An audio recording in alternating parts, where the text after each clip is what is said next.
Assalamualaikum warahmatullahi wabarakatuh. Waalaikumsalam warahmatullahi wabarakatuh. Nama saya Abi Jalal dari Jawa Tengah. Yang ingin saya tanyakan, Gus. Nggih. Yang pertama, malam hari ini kita menguraikan masalah iman atau sifat wajib Allah Subhanahu wa taala yang 20 yang baru sampai. Iya.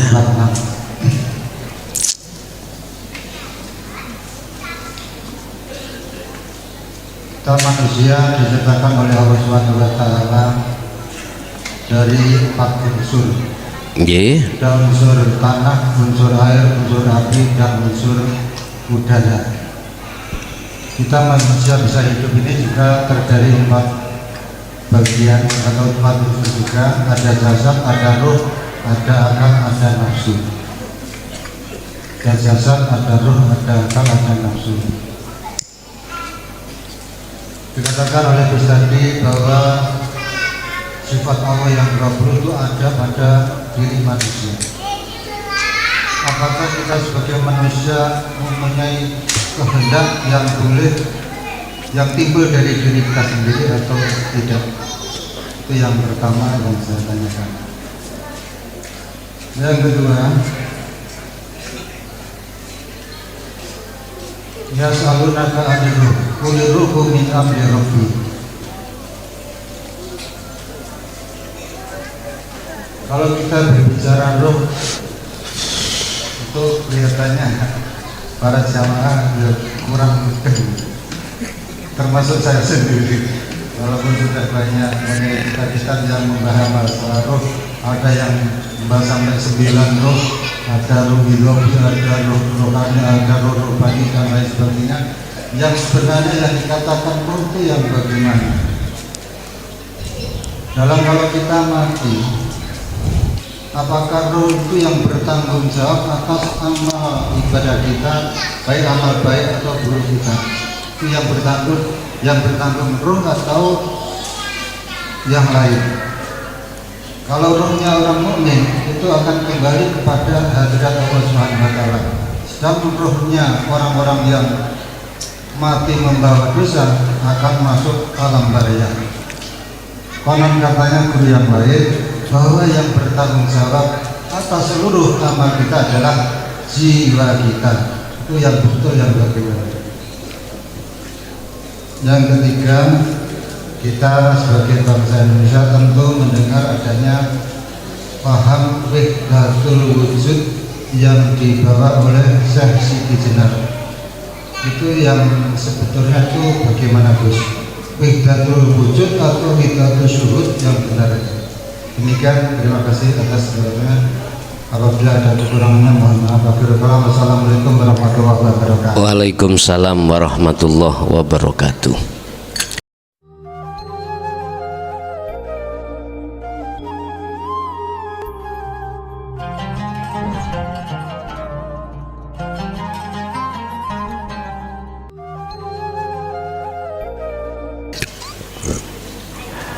Empat unsur tadi adalah api dengan angin yang masuk di dalam sifat basariyah, air dengan tanah yang masuk di dalam sifat basiroh. Itu selalu menyertai diri ruh. Manakala yang bangun adalah sifat basariyah yang terdiri dari angin dan api, maka seseorang itu tidak akan pernah bisa sampai kedamaian, ketenangan. Dalam bahasa lain, dia dikatakan ahli hijab, dialah yang dimasukkan dalam alam barzah. Tapi manakala yang bangun itu adalah sifat basiroh yang terdiri dari air dan tanah, maka rohaniah itu selalu damai, selalu anteng, dan selalu bahagia. Itulah yang disebut sebagai ahli syuhud. Itulah para kekasih Allah. La khaufun alaihim walahum yahzanun. Lah, ruhaniyah itu punya kehendak. Nanti kita masuk pada sifat ma'ani, iradah, kehendak. Apakah boleh manusia itu punya kehendak? Bapak Ibu, kalau toh iku sifat iradah itu menjadi sifat wajibnya Allah, pada hakikatnya nggak boleh. Bagaimana ruhaniyah itu bisa punya sifat kehendak? Lawang ruhaniyah itu sifatnya lawan kehendak, lawannya kehendak, nggak bisa. Tapi kok nyatanya aku punya karep toh, kehendak toh, lah gitu dah. Inilah manusia yang belum mengenal dirinya. Akhirnya dia selalu merampas sifat-sifat wajibnya Allah. Dan inilah Bapak Ibu yang dimasukkan Allah di dalam ahli hijab itu seperti itu. Lu lantas katanya sifat kehendak itu ada di dalam diri manusia. Iya, itu akan tampil nyatanya kehendak itu manakala diri manusianya itu sudah tahu dirinya. Artinya dirinya itu sudah dirinya manusia itu sudah kefanaan, baru akan nyatalah kehendak dalam dirinya. Ini nanti ada hubungannya dengan lauhil mahfud, Pak. Hubungan dengan alam lauhil mahfud. Anda akan tahu nanti, buku-buku catatan di sana akan tahu kalau sudah masuk di dalam kehendak iradah nanti miturut makom mukasyafah nanti. Jadi nggak boleh pandang sudut secara hakikat, nggak boleh manusia itu punya kehendak. Artinya kalau mereka sudah ada di zona wilayah ahad, itu kehendaknya Allah, bukan kehendaknya manusia itu. Berhubung kita melihat manusianya dari sisi syariat, maka seakan-akan manusia itu punya kehendak. Makanya tinggal kita melihat dari sisi mana. Yang menjadi rumus pandangan syariat itu mandang jasmani makhluk, pandangan hakikat itu mandang rohani, berarti hidup Allah. Tinggal kita mandangnya kacamatanya lewat kacamata mana. Terus bagaimana wujudnya ruh itu yang bagaimana? Sebab di situ ada jiwa mutmainnah, ya ayyatuhan nafsul mutmainnah. Terus di situ ada akal, ada roihan, ada nafsah, ada nafsu. Nah terus sing ruhaniyah itu yang bagaimana?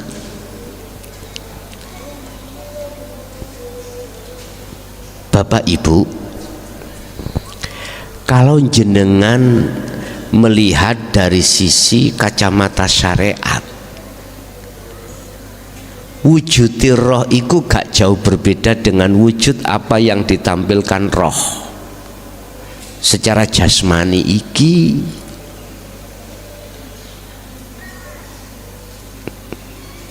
Tetapi tidak bisa kau memakai hukum pasti ya wujudi roh iki ya nyatane wujudi dohir iki, tidak boleh.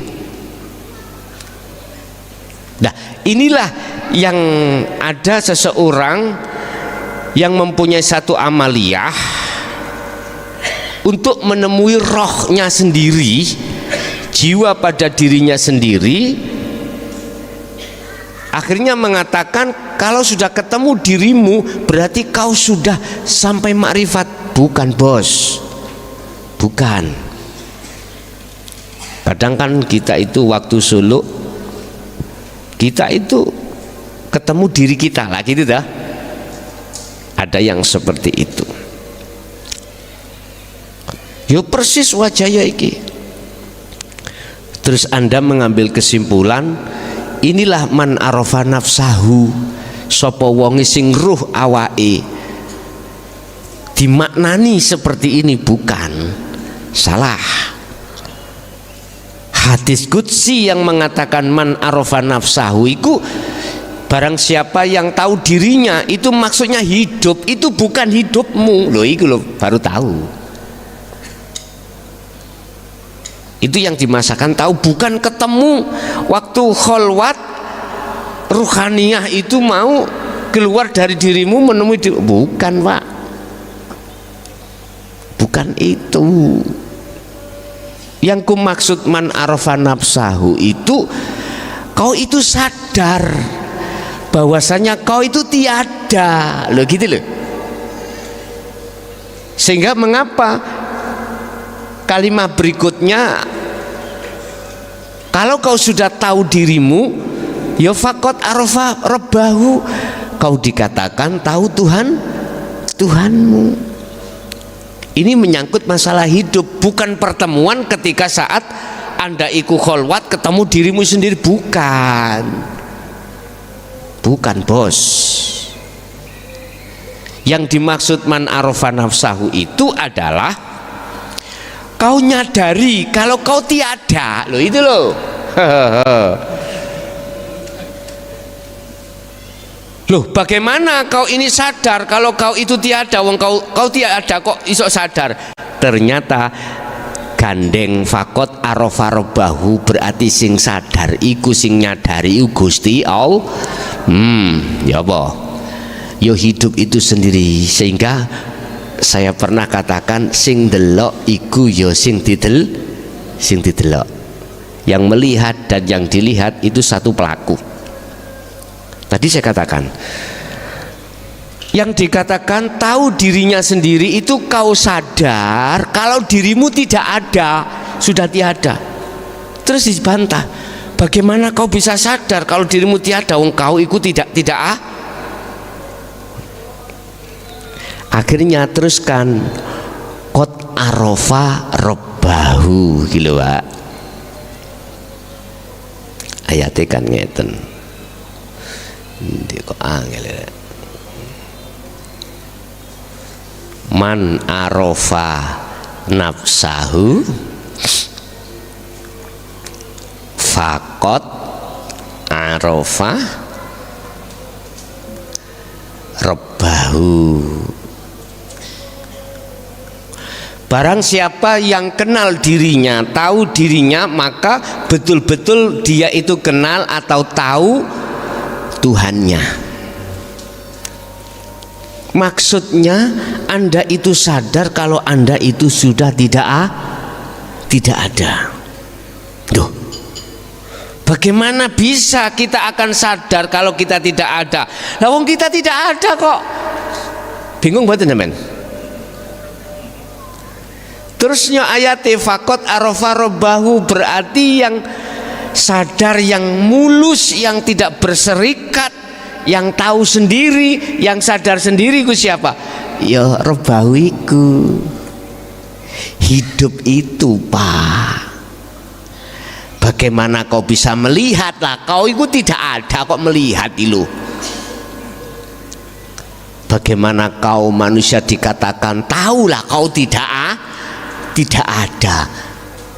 Justru yang tahu itu yang ada, yang bisa melihat yang ada, yang ya tetap yang ada.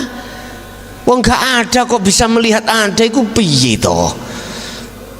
Rusak iki hukum, nggak boleh. Sehingga yang melihat dan yang dilihat itu satu pelaku.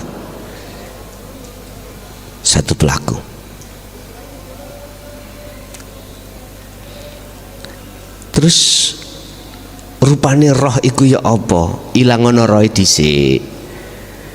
Karena aran roh itu aran roh itu makhluk, baru nanti akan tahu jenengan. Bukan perkarane aku tahu diriku roh iki rohku iku mau. Ketika sampean suluk diperjalankan Allah ketemu dirimu sendiri, sret, mbuh nafsiyah, mbuh lawamah, mbuh amarah, mbuh mutmainah. Bukan bos, bukan itu yang dimaksud man arafa nafsah. Yes, yang dikatakan man arafa nafsah kembali kepada yang awal tadi. Hanya hidup itu sendiri yang melihat dirinya sendiri. Itulah qiyamuhu binafsihi di dalam wahdaniyah. Yes. Yang terakhir tentang ajaran al-khalat atau Sidi Jenar yang mengatakan wahdatul wujud. Wahdatul wujud apa? Kesatuan dari semua perwujudan. Inilah Pak masuk dalam keterangan sifat wahdaniyah, makna sawiji. Mereka yang nggak paham di situ pasti akan menimbulkan fitnah. Sebab dikatakan wujudnya Allah itu ya alam semesta ini. Karena tidak ada yang sama di antara mereka begitu banyak. Itu diwahdaniyahno. Dijadikan satu, dikumpulkan jadi satu, makna sawiji, sehingga dikatakan wahdatul wujud itu ada di situ. Mereka yang nggak paham menerka, oh berarti makhluk iki Allah yang ngono. Itu berarti nggak paham. Bagaimana wujud Allah tertampil pada makhluk, wong makhluk itu sudah tidak ada di dalam dirimu. Ya nggak mungkin lah Pak. Makanya nek gak paham ilmune al-khalat, ilmune Siti Jenar nango jaya baru tak dunungno ben kuwi ora dadi fitnah. Ya gak dadi fitnah. Jadi makna sawiji yang tidak ada, yang menyerupai inilah yang dijadikan sebagai dalil oleh beliau-beliau bahwasanya Allah itu tidak ada yang menyerupai. Akhirnya ditampilno sifat basariyah donya saisine iki. Ono banyak papat walaupun dawa-dawa padha dawane. Apa jenenge iki? Gulune ya ono sing gak padha. Hitungan wulune ono pira? Kobra men. Enggak ada yang sama sebetulnya itu. Yang menjadikan runyam itu beliau kan mengeluarkan fatwa ini. Fatwa ini. Wahdatul wujud itu ini. Akhirnya gak bisa diterima oleh umat Islam khususnya. Ketunggalan wujudku ambek wujudmu, aku yo awakmu, awakmu yo aku. Mereka yang nggak paham menuduh ada dua. Ini loh, kamu dengan saya sudah tidak ada bedanya, Muhammad dengan Allah sudah tidak ada bedanya. Lah kau masih menerka dua, ya gak paham-paham. Akhirnya jadi fitnah. Lah maksud yang mengatakan wahdatul wujud itu tidak ada dua dulur, nggak ada. Iki saya mengatakan dari sisi keilmuan.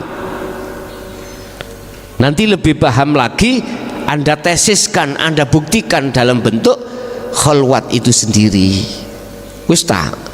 Jangan bingung, pasti kok Anda akan dibimbing Allah Dewi masuk di dalam wahdatul wujud, sehingga Anda melihat apapun Allah, Allah, Allah, Allah. Ngerti enggak? Karena selain Allah sudah tidak ada dalam dirimu, gitu loh ya. Oke, lanjut. Ada yang kencirit enggak pertanyaannya tadi? Nih.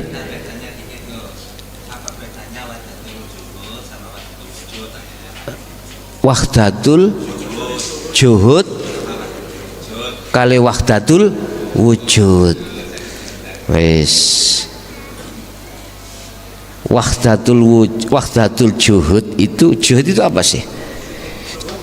Suhud apa juhud? Oh, suhud. Wahdatul sisi nek suhud iku sudah lenggah ning akad. Nek juhud iku proses menuju suhud, ngono lho ya. Lah yang dimaksud itu juhud nek ngoten. Suhud nek dimaksud suhud ya enggak ada bedanya sudah. Wahdatul wujud dengan wahdatus syuhud enggak ada bedanya sudah. Nggih.